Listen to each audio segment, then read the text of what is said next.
ಸಿದ್ದು ಹಾಗೂ ಡಿಕೆಶಿ ಅವರ ನಡುವಿನ ವೈಯಕ್ತಿಕ ಹಾಗೂ ರಾಜಕೀಯ ನಡೆಗಳಲ್ಲಿ ಹೈಕಮಾಂಡ್ ಯಾವುದನ್ನು ಇಷ್ಟಪಡುತ್ತೆ? ಸದಾ ವತ್ಸಲೆ ಅನ್ನುವ ಡಿಕೆಶಿಗಿಂತ ತನ್ನ ಪಾಳೆಯದಲ್ಲಿ RSS ವಿರುದ್ಧ ದೊಡ್ಡದಾಗಿ ಗಟ್ಟಿಯಾಗಿ ಮಾತನಾಡುವ ಜನರನ್ನು ಇಟ್ಕೊಂಡಿರ್ತಕ್ಕಂಥ ಸಿದ್ದರಾಮಯ್ಯ ಹೆಚ್ಚು ಆಪ್ತ ಹಾಗೂ ಕ್ಲಾರಿಟಿ ಇರುವಂತೆ ಹೈಕಮಾಂಡ್ಗೆ ಕಾಣಿಸ್ತಾ ಇದ್ದಾರೆ. ಇದರ ನಡುವೆಯೂ ಪಕ್ಷವನ್ನು ಕಟ್ಟೋದಕ್ಕೆ ಸಾಕಷ್ಟು ಶ್ರಮ ವಹಿಸಿದ DK ಶಿವಕುಮಾರ್ CM ಆಗಬೇಕು, ಈ ಬಾರಿ ಆದರೆ ಆದಾಗೆ, ಇಲ್ದಿದ್ರೆ ಮುಂದೆ ಸಾಧ್ಯನೇ ಇಲ್ಲ ಅನ್ನುವ ಮಾತುಗಳು ಕೇಳಿಬರ್ತಾರೆ. ಹಾಗಾಗಿ ಸಮಯ ಸಿಕ್ಕಾಗಲಿಲ್ಲ ಡಿಕೆಶಿ ನನ್ನನ್ನು ಸಿ ಎಂ ಮಾಡಿ ಅಂತ ತನ್ನ ಬೆಂಬಲಿಗರ ಮೂಲಕ ಹೇಳಿಸುವ ಕೆಲಸನ ಮಾಡ್ತಾನೆ ಬಂದಿದ್ದಾರೆ.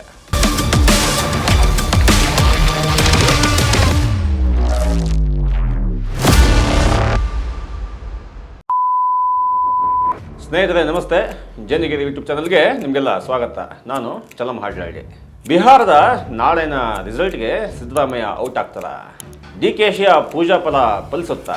ಬಿಹಾರದಲ್ಲಿ ಚುನಾವಣೆ ಮುಗಿದು ಇನ್ನೇನು ಫಲಿತಾಂಶ ಪ್ರಕಟ ಆಗೋದೊಂದು ಬಾಕಿ ಇದೆ. ಬಿಹಾರದ ಬಿಸಿ ಕೇಂದ್ರ ಸರ್ಕಾರದ ಮೋದಿಗೂ ಕೂಡ ಬಿಸಿ ಮುಟ್ಟಿಸೋದ್ರಲ್ಲಿ ಅನುಮಾನನೇ ಇಲ್ಲ. ಅದೇ ಸಮಯದಲ್ಲಿ ಕರ್ನಾಟಕದ ಸಿದ್ದರಾಮಯ್ಯ ಅವರಿಗೂ ಕೂಡ ಬಿಹಾರದ ಬಿಸಿ ಜೋರಾಗಿಯೇ ತಟ್ಟಕ್ಕಿದೆ.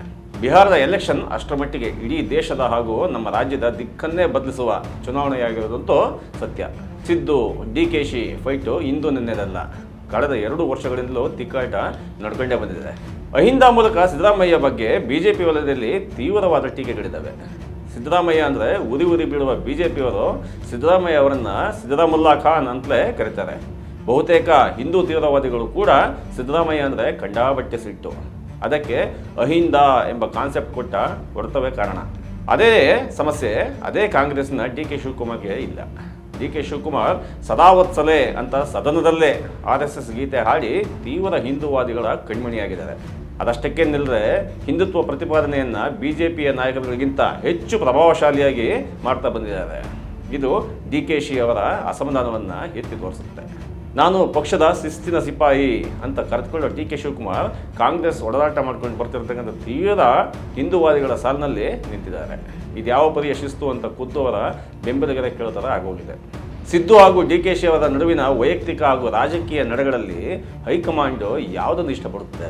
ಸದಾ ವತ್ಸಲೆ ಅನ್ನುವ ಡಿಕೆಶಿಗಿಂತ ತನ್ನ ಪಾಳೆಯದಲ್ಲಿ RSS ವಿರುದ್ಧ ದೊಡ್ಡದಾಗಿ ಗಟ್ಟಿಯಾಗಿ ಮಾತನಾಡುವ ಜನರನ್ನು ಇಟ್ಕೊಂಡಿರ್ತಕ್ಕಂಥ ಸಿದ್ದರಾಮಯ್ಯ ಹೆಚ್ಚು ಆಪ್ತ ಹಾಗೂ ಕ್ಲಾರಿಟಿ ಇರುವಂತೆ ಹೈಕಮಾಂಡ್ಗೆ ಕಾಣಿಸ್ತಾ ಇದ್ದಾರೆ. ಇದರ ನಡುವೆಯೂ ಪಕ್ಷವನ್ನು ಕಟ್ಟೋದಕ್ಕೆ ಸಾಕಷ್ಟು ಶ್ರಮ ವಹಿಸಿದ DK ಶಿವಕುಮಾರ್ CM ಆಗಬೇಕು, ಈ ಬಾರಿ ಆದರೆ ಆದಾಗೆ, ಇಲ್ದಿದ್ರೆ ಮುಂದೆ ಸಾಧ್ಯನೇ ಇಲ್ಲ ಅನ್ನುವ ಮಾತುಗಳು ಕೇಳಿಬರ್ತಾರೆ. ಹಾಗಾಗಿ ಸಮಯ ಸಿಕ್ಕಾಗಲಿಲ್ಲ ಡಿಕೆಶಿ ನನ್ನನ್ನು ಸಿ ಎಂ ಮಾಡಿ ಅಂತ ತನ್ನ ಬೆಂಬಲಿಗರ ಮೂಲಕ ಹೇಳಿಸುವ ಕೆಲಸನ ಮಾಡ್ತಾನೆ ಬಂದಿದ್ದಾರೆ. ಇದಕ್ಕೂ ಬಿಹಾರದ ಚುನಾವಣೆಗೂ ಏನು ಸಂಬಂಧ ಅನ್ನೋದನ್ನು ಲಾಸ್ಟಿಗೆ ನೋಡೋಣಂತೆ. ಡಿಕೆಶಿಯ ಪ್ರಯತ್ನ ಹಾಗೂ ಅದಕ್ಕೆ ಸಿದ್ದು ಪಾಳೆಯದ ತಿರುಗೇಟು ಹೇಗಿದೆ ಅನ್ನೋದನ್ನು ನೋಡೋಣಂತೆ ಬನ್ನಿ. ಡಿಸ್ಪ್ಯೂಟಿನ ಮೊದಲ ಅಧ್ಯಾಯ ಆರಂಭವಾಗಿದ್ದು 2025 ಜುಲೈನಲ್ಲಿ. ಶಿವಕುಮಾರ್ ಹತ್ತಿರದವರಾದ ರಾಮನಗರದ MLA ಇಕ್ಬಾಲ್ ಹುಸೇನ್ ಸಿದ್ದರಾಮಯ್ಯ ಅವರು ಈಗಾಗಲೇ 5 ವರ್ಷ ಅಧಿಕಾರ ಅನುಭವಿಸಿದ್ದಾಗೋಯಿತು, 2 ವರ್ಷ ಆಯಿತು, ಇನ್ನು 2 ವರ್ಷದ ಅವಧಿಯನ್ನು ಶಿವಕುಮಾರ್ ಅವರಿಗೆ ಬಿಟ್ಟುಕೊಡಿ, ಅವರಿಗೆ ಅವಕಾಶ ಕೊಡಿ ಅಂತ ಬಹಿರಂಗವಾಗಿ ಜುಲೈನಲ್ಲಿ ಹೇಳ್ತಾರೆ. ಇದು ಕೇವಲ ಒಂದು ಹೇಳಿಕೆ ಮಾತ್ರ ಆಗಿರಲಿಲ್ಲ, ಪಕ್ಷದೊಳಗಿನ ಭಿನ್ನ ಧ್ವನಿಯ ಪ್ರಬಲ ಆರಂಭ ಆಗಿತ್ತು. ಆ ನಂತರ ಆಗಸ್ಟ್ನಲ್ಲಿ ಚನ್ನಗಿರಿಯ ಶಾಸಕ ಶಿವಗಂಗಾ ವಿ ಬಸವರಾಜ್ ಡಿಸೆಂಬರ್ಗೆ ಗಾರ್ಡ್ ಚೇಂಜ್ ಆಗ್ತಾರೆ ಅಂತ ಹೇಳಿಕೆ ಕೊಟ್ಟರು. ಇದಕ್ಕೂ ಮುಂದೆ ಹೋಗಿ ಅಕ್ಟೋಬರ್ನಲ್ಲಿ ಕುಂಗಡ ಶಾಸಕ HD ರಂಗನಾಥ್ ನವರಾತ್ರಿ ವ್ರತವನ್ನೇ ಮಾಡಿಬಿಟ್ರು. ಉಪವಾಸದ ಪೂಜೆ ಮಾಡಿ ಶಿವಕುಮಾರ್ ಮುಖ್ಯಮಂತ್ರಿ ಆಗಲಿ ಅಂತ ಪ್ರಾರ್ಥನೆ ಮಾಡಿದ್ರು. ಅವರು ನನ್ನ ರಾಜಕೀಯ ಗುರು, ಉದಯಿಸುತ್ತಿರುವ ನಕ್ಷತ್ರ ಅಂತೆಲ್ಲ ಹೊಗಳಿ ಅವ್ರನ್ನ CM ಅಂತ ಬಿಂಬಿಸಿದರು. ಮತ್ತೊಬ್ಬರು ಮಾಜಿ ಮಂಡ್ಯ ಸಂಸತ್ ಸದಸ್ಯ ಯಲ್ಲಾರ ಶಿವರಾಮೇಗೌಡ ನವೆಂಬರ್ನಲ್ಲಿ ಘೋಷಣೆ ಖಚಿತ, ಹೈಕಮಾಂಡ್ ಒಪ್ಪಂದ ಮಾಡಿಕೊಂಡಿದೆ ಅನ್ನುವ ಹೇಳಿಕೆ ಕೊಟ್ಟರು. ಈ ಎಲ್ಲ ಹೇಳಿಕೆಗಳು ಯಥಾವತ್ತಾಗಿ ದೆಹಲಿ ತಲುಪಿದ್ವಿ. ಈ ಹೇಳಿಕೆಗಳು ಕಾಂಗ್ರೆಸ್ನ ಡಿಸಿಪ್ಲಿನರಿ ಕಮಿಟಿಯ ತುಂಬ ಚರ್ಚೆ ಆಯಿತು. KPCCಯು DK ಪರವಾಗಿ ಬ್ಯಾಟಿಂಗ್ ಮಾಡಿದ್ದ HD ರಂಗನಾಥ್, ಶಿವರಾಮೇಗೌಡ, ಹುಸೇನ್ ಮತ್ತು ಬಸವರಾಜ್ ಅವರಿಗೆ ಶೋ ಕಾಸ್ ನೋಟಿಂಗ್ ಕೂಡ ಶುರು ಮಾಡಿತು. ಅದಾದ ನಂತರ ಎಚ್ಚೆತ್ತುಕೊಂಡು DK ಶಿವಕುಮಾರ್ ತಮ್ಮ ಬೆಂಬಲಿಗರಿಗೆ ಹೈಕಮಾಂಡ್ ನಿರ್ಧಾರಕ್ಕೆ ಬದ್ಧರಾಗಿರಿ ಅಂತ ಸೂಚನೆ ಕೊಟ್ಟರು. ಆದರೆ ಈ ಕಿತ್ತಾಟ ಒಂದು CM ಬದಲಾವಣೆ ಎನ್ನುವ ಅಂಶವನ್ನು ಸಖತ್ತಾಗಿಯೇ ಟಾಕ್ ಆಗುವಂತೆ ಮಾಡಿ ಆಗೋಗಿತ್ತು. ಒಬ್ಬ ಶಾಸಕ ಜುಲೈನಿಂದ ಶುರು ಮಾಡಿದ ಸ್ಟ್ರಾಟಜಿ ಪ್ರತಿ ತಿಂಗಳು ಒಬ್ಬರಲ್ಲ ಒಬ್ಬರು ಶಿವಕುಮಾರ್ ಬೆಂಬಲಿಗರು ಇಂಥ ಹೇಳಿಕೆಗಳನ್ನು ನೀಡ್ತಲೇ ಬಂದರು. ಈಗ ಈ ಲೆವೆಲ್ಗೆ ಬಂದು ತಲುಪಿದೆ. ಅದರ ಫಲವೇ ನವೆಂಬರ್ ಕ್ರಾಂತಿ. ನವೆಂಬರ್ 2025ರಲ್ಲಿ ಕತೆ ಸಿಕ್ಕಾಬಟ್ಟೆ ಸ್ಪೀಡ್ ತಗೊಳುತ್ತೆ. ನವೆಂಬರ್ ರೆವಲ್ಯೂಷನ್ ಎಂಬ ಗಾಸಿಪ್ಪು ಬೆಂಗಳೂರು ರಾಜಕೀಯ ವಲಯದಲ್ಲಿ ದೊಡ್ಡ ಉರಿಯನ್ನೇ ಒದಿಸುತ್ತೆ. ಸಿದ್ದರಾಮಯ್ಯನ ಬಳಗ ಕ್ಯಾಬಿನೆಟ್ನ ರಿಶಫಲ್ ಮಾಡಿ ಹೊಸ ಶಾಸಕರಿಗೆ ಅವಕಾಶ ಕೊಡಿ ಅಂತ ಒತ್ತಾಯ ಶುರು ಮಾಡ್ತಾರೆ. ಅದೇ ಶಿವಕುಮಾರ್ ಬಳಗ ಲೀಡರ್ಶಿಪ್ ಚೇಂಜು ಅನ್ನೋದನ್ನು ಹೇಳೋದನ್ನು ನಿಲ್ಲಿಸಲೇ ಇಲ್ಲ.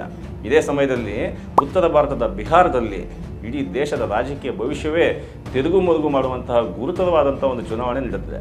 ಅಲ್ಲಿನ ಹೋರಾಟವನ್ನು ಬಿಟ್ಟು ಕರ್ನಾಟಕದ ಕಡೆಗೆ ತಿರುಗಿ ನೋಡೋದಕ್ಕೆ ಕಾಂಗ್ರೆಸ್ನ ಹೈಕಮಾಂಡ್ಗೆ ಸಣ್ಣ ಪುರ್ಸೊತ್ತು ಕೂಡ ಇಲ್ಲ. ಒಂದು ವೇಳೆ ಬಿಹಾರದಲ್ಲಿ ಮೋದಿ ನೇತೃತ್ವದ NDA ಅಲಯನ್ಸ್ ಸೋತರೆ ಇಡೀ ದೇಶದ ರಾಜಕೀಯ ಚಿತ್ರಣವೇ ಬದಲಾಗೋಗಿ ಮೋದಿಯೇ ಕೆಳಗಿಳಿಬೇಕಾದಂಥ ಸಂದರ್ಭ ಬಂದರೂ ಬರಬಹುದು.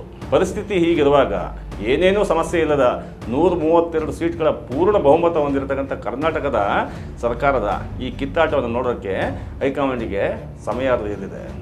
ಆದರೂ ಕೂಡ ಹೈಕಮಾಂಡು ಕಾದು ನೋಡುವ ತಂತ್ರವನ್ನು ಅನುಸರಿಸಿ ಅಂತ ಒಂದು ಮಾತು ಹೇಳಿತ್ತು. ಬಿಹಾರ ವಿಧಾನಸಭೆ ಚುನಾವಣೆ ಫಲಿತಾಂಶಗಳು ಈ ಚಿತ್ರಣವನ್ನು ನಿರ್ಧರಿಸ್ತವೆ. ಅಲ್ಲಿ ಏನಾಗುತ್ತೆ ಅಂತ ನೋಡೋಣ. ಒಂದು ವೇಳೆ ಬಿಹಾರದಲ್ಲಿ ಮಹಾಗಠಬಂಧನ್ ಅಂದರೆ ಕಾಂಗ್ರೆಸ್ ಲೀಡರ್ಶಿಪ್ನ ಮಹಾಗಠಬಂಧನ್ ಗೆದ್ದರೆ ರೀಶಫಲ್ ಅಥವಾ ನಾಯಕತ್ವದ ಚೇಂಜ್ ಸಾಧ್ಯತೆ ಇದೆ. ಇಲ್ಲದೆ ಹೋದರೆ 2026 ಮೇ ಜೂನ್ ತನಕ ಮರು ಮಾತಾಡದೆ ಸಿದ್ದರಾಮಯ್ಯ ಅವರ ಲೀಡರ್ಶಿಪ್ನ ಒಪ್ಕೊಂಡು ಸುಮ್ಮನೆ ಮುನ್ನಡೀರಿ ಅಂತ ಹೈಕಮಾಂಡ್ ಹೇಳಾಗಿದೆ. ಇತ್ತ ಬಿಹಾರದಲ್ಲಿ ಕಾಂಗ್ರೆಸ್ ನೇತೃತ್ವದ ಮಹಾಗಠಬಂಧನ್ ಗೆಲ್ಲಲಿ ಅಂತ DK ಶಿವಕುಮಾರ್ ಪ್ರಾರ್ಥನೆ ಮಾಡುವಂಥ ವಾತಾವರಣ ನಿರ್ಮಾಣ ಆಗೋಗಿದೆ. ಆ ರೀತಿಯ ತಂತ್ರಗಾರಿಕೆಯನ್ನು ಕಾಂಗ್ರೆಸ್ ಹೈಕಮಾಂಡ್ ಹೆಣೆದಿದೆ. ಇದರ ಜೊತೆಗೆ ಶಾಸಕನ ಮೂಡನ್ನು ಅರ್ಥ ಮಾಡ್ಕೊಳ್ಳೋದಕ್ಕೆ ಅಂತೇಳಿ ಸುನಿಲ್ ಕುಂದಗೋಳ ಅಂತಹ ಚುನಾವಣಾ ತಂತ್ರಜ್ಞರ ವರದಿ ಸಿದ್ಧ ಆಗ್ತಾ ಇದೆ. ಆ ವರದಿಯ ಸಣ್ಣ ಡೀಟೇಲ್ಸ್ ರಾಹುಲ್ ಗಾಂಧಿ ಅವರಿಗೆ ಹೋಗ್ತಾನೆ ಇದೆ. AICC general secretary Randeep Singh Surjewala ಅಸಮಾಧಾನದ ವರದಿಗಳು ತಪ್ಪು, ಅಸಮಾಧಾನದಲ್ಲಿ ಪಕ್ಷದ ಇಮೇಜನ್ನು ಡ್ಯಾಮೇಜ್ ಮಾಡುತ್ತೆ ಅನ್ನುವ ಮೂಲಕ ಭಿನ್ನರಿಗೆ ಗಂಭೀರವಾದ ಮೆಸೇಜನ್ನು ಪಾಸ್ ಮಾಡಿದ್ದಾರೆ. ಈ ಭಿನ್ನ ದನಿಯ ಮೂಲ ಶಕ್ತಿಯಾದ DK ಶಿವಕುಮಾರ್ ಅವರಿಗೆ ಡಿಸಿಪ್ಲಿನ್ ನಿರ್ವಹಣೆಯ ಅಧಿಕಾರವನ್ನು ಕೂಡ ನೀಡಿದ್ದಾರೆ. ಈಗ DK ಶಿವಕುಮಾರ್ ಅವರು ಅವರ ಬೆಂಬಲಿಗರ ವಿರುದ್ಧವಾಗಿಯೇ ಮಾತಾಡುವಂಥ ವಾತಾವರಣ ನಿರ್ಮಾಣ ಆಗಿದೆ. ಇತ್ತ BJPಯ ಬೆಂಗಳೂರಿನ ಮೂಲ ಸೌಲಭ್ಯಗಳಿಲ್ಲ, ಕಲ್ಯಾಣ ಕರ್ನಾಟಕದಲ್ಲಿ ಪ್ರವಾಹ ನಿರ್ವಹಣೆ ಸರಿಯಾಗಿಲ್ಲ, ಅಭಿವೃದ್ಧಿ ಕಾರ್ಯಗಳು ನಿಂತೋಗಿದೆ, ಇಂಥವನ್ನೆಲ್ಲ ಬಳಸ್ಕೊಂಡು ಸರ್ಕಾರ ಬೀಳುತ್ತೆ, ಸರ್ಕಾರ ಬಿದ್ದೇ ಹೋಯ್ತು ಅಂತ ಮಾತಾಡ್ಕೊಂಡಿರುತ್ತದೆ BJP. ಅಶೋಕ್ದಂಥ ನಾಯಕರು ಕೈಪಾಳೆಯದ ಈ ಕಿತ್ತಾಟವನ್ನು ಮರೆ ಮಾಡೋದಕ್ಕೆ RSS ವಿರುದ್ಧ ಯುದ್ಧ ಸಾರಿದ್ದಾರೆ ಅಂತ ಹೇಳ್ತಾ ಇದ್ದಾರೆ. ಇದೊಂದು ತಂತ್ರ ಅಂತ ಹೇಳಿದ್ದಾರೆ. ಅದಕ್ಕೆ ತಕ್ಕಂತೆ ಪ್ರಿಯಾಂಕಾ ಖರ್ಗೆ RSS ವಿರುದ್ಧ ದೊಡ್ಡ ಯುದ್ಧವನ್ನೇ ಸಾರಿದ್ದಾರೆ. ಆದರೆ ಇದೇ ನಿಜವಾದ ತಂತ್ರವಾ ಅಂತ ಕೇಳಿದರೆ ಉತ್ತರ ಬೇರೆಯೇ ಇದೆ. ಆ ಉತ್ತರ ಏನು? ಆ ಉತ್ತರವೇ ಕಾಂಗ್ರೆಸ್ನ ಶಕ್ತಿ ಕೂಡ. ಅಂತಹ ಉತ್ತರ ಏನು ಅಂತಂದರೆ, ಕಾಂಗ್ರೆಸ್ ತನ್ನೊಳಗೆ ಕಿತ್ತಾಟ ಇದೆ, ಅದು ಕಿತ್ತಾಟ ನಡೆಯುವಾಗ ನಾವು ಮಧ್ಯೆ ಹೋಗಿ ಮಾತಾಡೋದು ಎಷ್ಟು ಸರಿ, ನಾವೇ ಆ ವಿಚಾರನ ಡೈವರ್ಟ್ ಮಾಡೋದಂಗಾಗುತ್ತೆ ಅಂಥೇಳಿ BJPಯ ಧ್ವನಿಯನ್ನು ಕಾಂಗ್ರೆಸ್ ಅಕ್ಷರಶಃ ಕಟ್ಟಾಕಿದೆ. ಅವರೇ ಕಿತ್ತಾಡ್ಕೊತಾ ಇದ್ದಾರೆ, ಅದ್ರ ಮಧ್ಯೆ ನಾವ್ಯಾಕೆ ಮಾತಾಡೋದು ಅನ್ನುವ BJPಯ ನಿಲುವಿದೆಯಲ್ಲ, ಆ ನಿಲುವು ಬಹಳ ಮುಖ್ಯವಾದದ್ದು ಈ ಕಾಲದಲ್ಲಿ. ಅವರ ಸುಮ್ಮನೆ ಕಿತ್ತಾಟ ಎಲ್ಲೆಲ್ಲೋ ಹೋಗಿ ಎಲ್ಲಿ ನಿಲ್ಲುತ್ತೆ ಅನ್ನೋದನ್ನು ಕಾದು ನೋಡ್ತಾ ಇದ್ದಾರೆ BJPಯವರ ಈ ಕಾಯುವಿಕೆ ಇದೆಯಲ್ಲ, ಸುಮ್ಮನೆ ಕೂತು ಕಾಯುವಂತೆ ಮಾಡಿ ಇಡೀ ಮೀಡಿಯಾದ ತುಂಬ ಕಾಂಗ್ರೆಸ್ಸೇ ಕವರ್ ಆಗುವಂತೆ ನೋಡ್ಕೊಳ್ತಕ್ಕಂಥ ತಂತ್ರಗಾರಿಕೆ ಇದೆಯಲ್ಲ, ಇದು ಅಶೋಕಿಗಾಗಲಿ, CT ರವಿಗಾಗಲಿ, BJPಯ ರಾಜ್ಯಾಧ್ಯಕ್ಷ ವಿಜಯೇಂದ್ರ ಅವರಿಗಾಗಲಿ ಇನ್ನೂ ತಿಳಿದಂತೆ ಕಾಣಿಸ್ತಾ ಇಲ್ಲ. ಇಂತಹ ತಂತ್ರಗಾರಿಕೆ ಕಾಂಗ್ರೆಸ್ ಬತ್ತಳಿಕೆ ಅತ್ಯಂತ ಹಳೇ ಬಾಣ. ಇದಲ್ವೇ ರಾಜಕೀಯ ಅಂದರೆ, ಇದಲ್ವೇ ತಂತ್ರಗಾರಿಕೆ ಅಂದರೆ. ಅಂತೂ ಇಂತೂ BJPಯನ್ನು ದಾರಿ ತಪ್ಪುವುದರಲ್ಲಿ ಕರ್ನಾಟಕದ ಕಾಂಗ್ರೆಸ್ಸು ಯಶಸ್ವಿಯಾಗಿರೋದಂತೂ 16ನೇ ಸತ್ಯ. ಧನ್ಯವಾದಗಳು.